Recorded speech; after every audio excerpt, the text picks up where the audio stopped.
Good afternoon, everyone. I'm Bronx Borough President Ruben Diaz Jr. I'm here with so many friends, from Assemblyman Michael Benedetto. We have with us Councilman Andy King. We have Congressman Elliot Engel, of course, former Assemblyman, the individual who is responsible for making sure that Barnes & Noble came in the first place, Steve Kaufman. We have the President of the Bronx Economic Development Corporation, Marlene Cindron. We have a representative of Ruth Hazel Thompson's office, and Lenny Carroll from the Bronx Chamber of Commerce, and of course so many of the booksellers and the employees here at Barnes & Noble. I'm also joined by Mr. Frank Morabito, yes, from representing Barnes & Noble, and of course Sam Shalem. The reason why we're here today, ladies and gentlemen, is because many of you have heard me for so long speak of the New Bronx. And the fact is that we've seen a lot of great things happen in this borough for the last several years. Our borough in the last 5 years has seen over $5 billion in private investment in economic development, more than 13,000 new housing units, more than 14,000 new jobs, including 1,800 jobs right here with the new mall across the parking lots. We have a lot to celebrate. There's a lot of great things happening here. But the reality is that as we move forward and as we develop towards the future, we are also mindful of what Bronxites want. We're mindful of retaining our and investing in our cultural institutions, and of course making sure that businesses like Barnes & Noble continue to thrive and to stay here, and we want to make sure that the Bronxites who are here and those who are going to come in the future have great amenities. Remember, this is more than just a bookstore. This is a place where individuals come and have a latte or a cup of coffee. This is where kids read and broaden their minds and do their homework. This is a place where college students come and research and work on their term papers. Or if you're someone just like myself, this is where I buy my books. I was just here last Sunday, so that hopefully in my home one day I would have my own little personal library. And so, in saying that, when we heard news that there was a potential closing of Barnes & Noble, like me, there were so many Bronxites, so many individuals who became full of anxiety, and we were so concerned. And then the hotlines, the telephone lines were burning in the Bronx, and so were the Facebook and the internet. And everybody said, oh no, this cannot happen. Could not happen because so many people over the last 15 years or so have come here with their families. There are children who were practically raised at this bookstore, raised at this establishment. We are a borough who, yes, we love to shop. We like sneakers and handbags, but there's also an intellectual capacity, an intellectual population in this borough. We love our books as well. In fact, this is one of the, I believe, one of the highest selling Barnes & Noble stores in the region, if not in the United States. And so there was no way that we could stand by.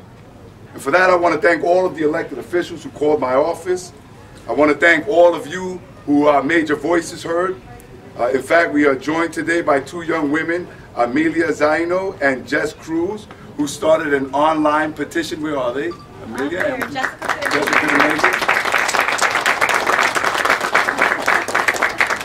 And over the last 72 hours, I've been having conversations with my good friend Sam, and my staff has been also talking to Frank and to David Deason out of Texas, the headquarters of Barnes & Noble. And I'm here to say that fret no more. I'm here to say that we can claim victory. I'm here to say that Barnes & Noble is here to stay.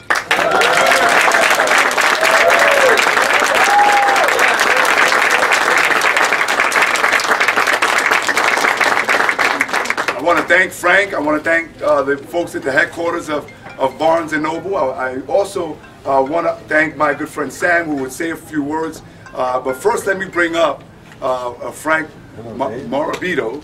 Correct. Okay, I got to get that right. I'll say the Spanish. Morabito. Okay, that's good. Okay. Frank Morabito for sitting down, hashing this out. Obviously, negotiations can get tough, but when it was all said and done, both parties understood how important this is to us here in the Bronx. How important it is for us not only to have this space, not only to be able to have Wi-Fi, but also to save 50 jobs right here in this location. And with that, ladies and gentlemen, help me bring up Frank Moravito.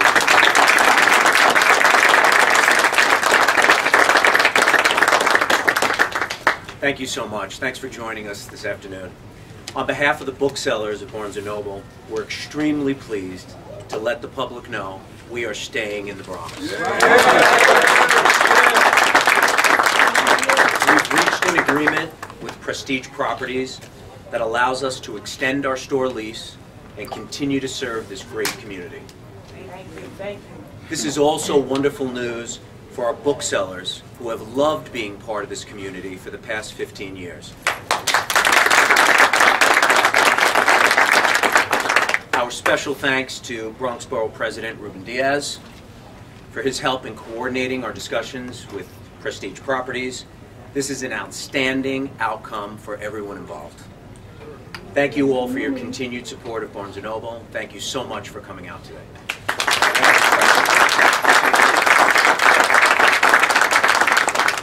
And next I want to bring up an individual since, think about what Sam has done over the years. He invested in this lot, in this property, when many people thought he was crazy for doing so. When all of the things that you see here were just not here. He brought us a supermarket with Pathmark, and then he continued to create opportunities and jobs and amenities for us here in the Bronx. When he came to me with his renderings of a new mall, I couldn't believe it, my jaw dropped. And I think that it's safe to say that all of us, those of you who have been in the new mall, have seen a wonderful, wonderful facility. He spared nothing. We got a Class A world-class mall right here in our borough, the first indoor mall in the Bronx, the largest indoor mall in the city of New York, 1,800 jobs. Every step of the way, he has exemplified what we mean by coming to us with respect. He has exemplified what it means when we say we want people to do business in the Bronx, but we also want you to do business with the Bronx. And so when I went to Sam and I said, Sam, what's going on with Barnes & Noble? He says, you know, we've been having some negotiations, but I understand that this is important to the community. Every step of the way, he's been mindful of what's important to the Bronx. And without hesitation, Sam said, you know what? I'm going to go back to the bargaining table, and we're going to make this happen. And with that, an individual who is putting people before profit here. Ladies and gentlemen, that's the chairman of Prestige Property, the person who was open-minded and saved the day so that they could stay here, my good friend Sam Shalem.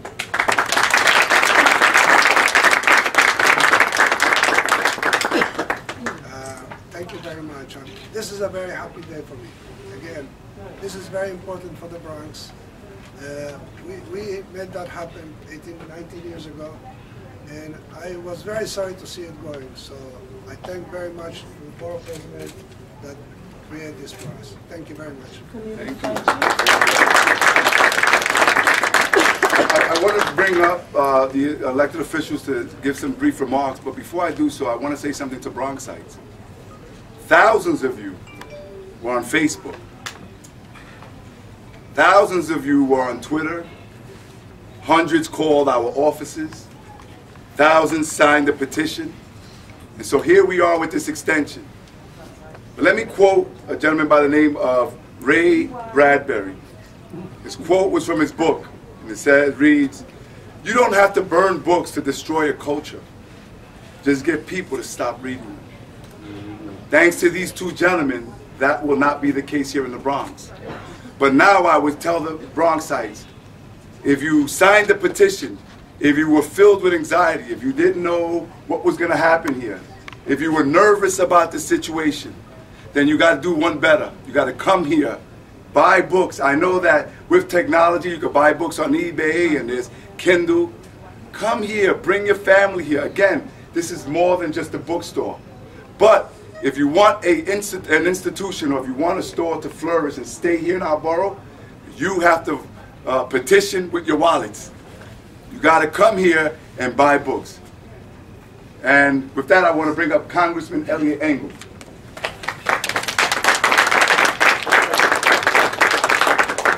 Ruben, and welcome to the 16th Congressional District, everybody. This is one of these wonderful, feel-good moments where all the elected officials and business people have banded together to do what's good for everybody in the Bronx. I want to commend the borough president because I know how hard he personally worked on this. And I know how important this is, and he's absolutely right. We're happy that this establishment is going to stay open, but people need to patronize it. People need to patronize it so that it stays open beyond a year or two or three, but that it stays open forever.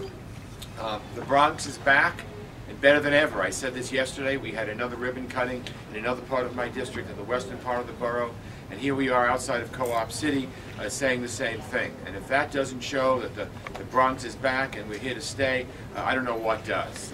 We always pride ourselves in saying that we are the only borough of the 5 boroughs on the mainland United States.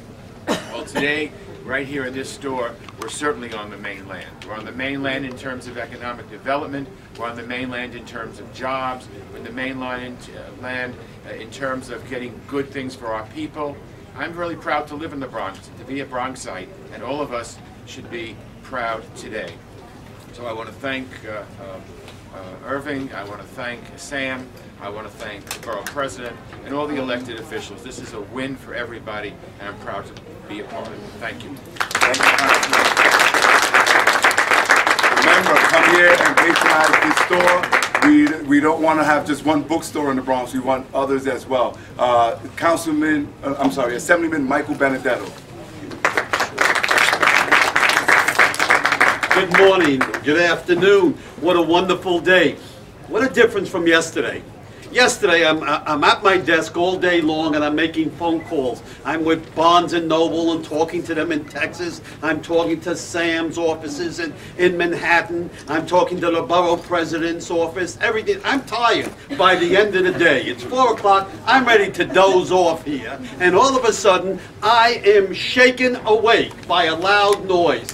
I found out that that was the collective sigh of relief as Bronxites began to feel a sense and realize that Barnes & Noble is staying here. That's a great thing. It takes great pride that I have when I ride by I-95 and I look out to the left and I see Barnes & Noble, the big sign. It's a brand and it says something. And it says something about this area of the Bronx. It says something about Co-op City and about the Bronx in general.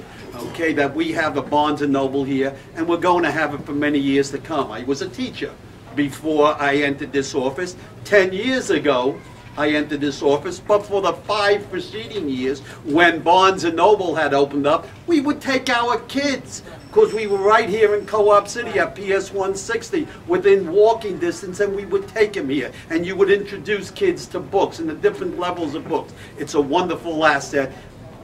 I'm so happy today, it really is. Once again, the collective wisdom of reasonable people have come together to make this a reality. Frank, thank you very much. Sam, thank you. And Mr. Borough President, thank you very much. Thank you. And you have been on the phone. Councilman Andy King. Good afternoon. And welcome to the 12th, the 16th, the 82nd, and the 36th in the Bronx. Sam the man is struck again. He delivered on the mall.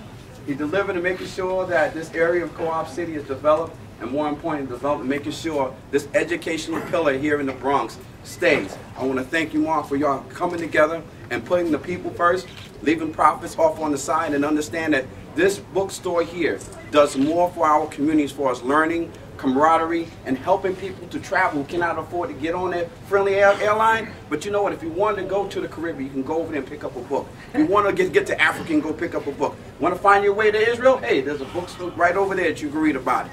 This is the things that people get. The first educational experience for some of our students is being able to come in to explore, sitting on the floor, letting somebody read to you. These are the moments that help define some of our young people as they grow up in life. So I'm so grateful, Sam.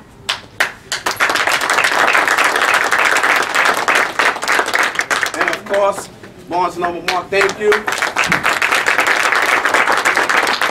it wasn't for our Bronx Borough president who was able to sit down and have that conversation, thank you for your leadership. Thank you, and God bless to everybody. Thank you. So before we take questions, what I would like to do is to have Frank and Sam shake hands.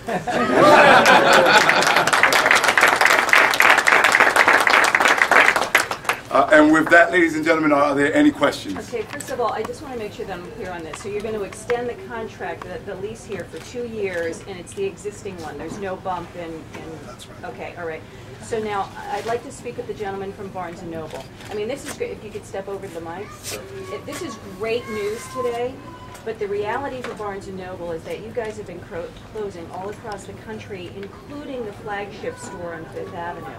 Eventually, unfortunately, what's the video place? I can't even think of the name of it. Blockbuster. Blockbuster. You can't find one anymore as a result of technology and the way that we're going. Eventually, Barnes & Noble will go that way as well. So how long are you realistically expecting to be at this location? Today, we're here to celebrate the good news that Barnes & Noble has extended the lease to stay in the Bronx, a community that we love, for the last 15 years. So I'm excited to be able to share that with everyone that joined us today. That's what we're here to talk about. And what about the future? But the future is reality. So can you address that issue? Today we're here to celebrate this. I mean, give us a break. Just yesterday we thought this was going to be doomsday on I did December give you a 31st. break. I We're said happy great that they're news. staying here, right? Are we happy, guys? Yes. I'm sorry, I just showed up and I apologize. You missed a lot. You missed a great announcement here Well, I today. apologize if the question's already been asked, but we were talking with some of the shoppers. They were just wondering what's going to happen after the lease is up. But she was asking more long term but as far as the immediate future afterward, not the long term. Our lease has been extended for 2 years, but at that time we would have the appropriate conversations to discuss the future. Okay. I have one concern. Hold on. Let the media go first. Anybody else in the media? Without divulging company secrets, how does this store rack up with other stores regionally as far as sales? I mean, is this a profitable Barnes & Noble? I mean, how does it do as far as customers? The store does well, and we're happy to be here. And did that play into the push for a 2-year extension?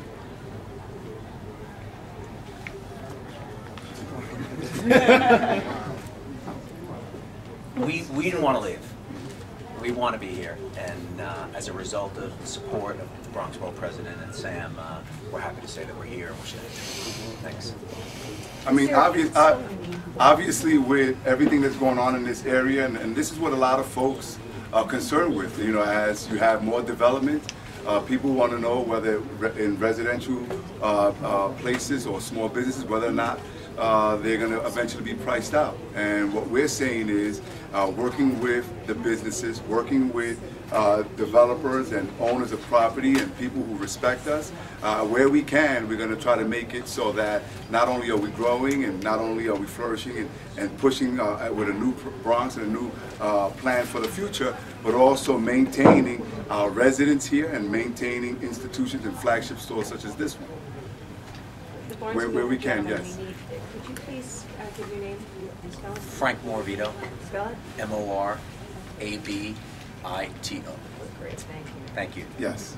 And is there a contingency plan if and when this store would close? What would take its Oh place? boy, we are here to save the store today. You know, you guys only, I mean, we did save the store. That's what we're celebrating. Today is a celebration. I know that the media is usually accustomed to reporting negative things, but today in the Bronx, we have a wonderful one. It's gray and gloomy outside, but it's very sunny and bright in here. And for that, we are grateful. And with that, since we're talking about books, as the borough president, I want to present Frank with a good book here, The Northern Borough, as well as my good friend Sam. And I'm going to go and buy a book, and I urge everyone here to go and buy a book before you leave as well. Thank you very much.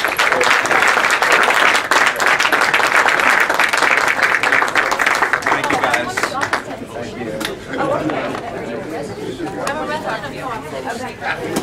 Let me tell you, I gotta turn it.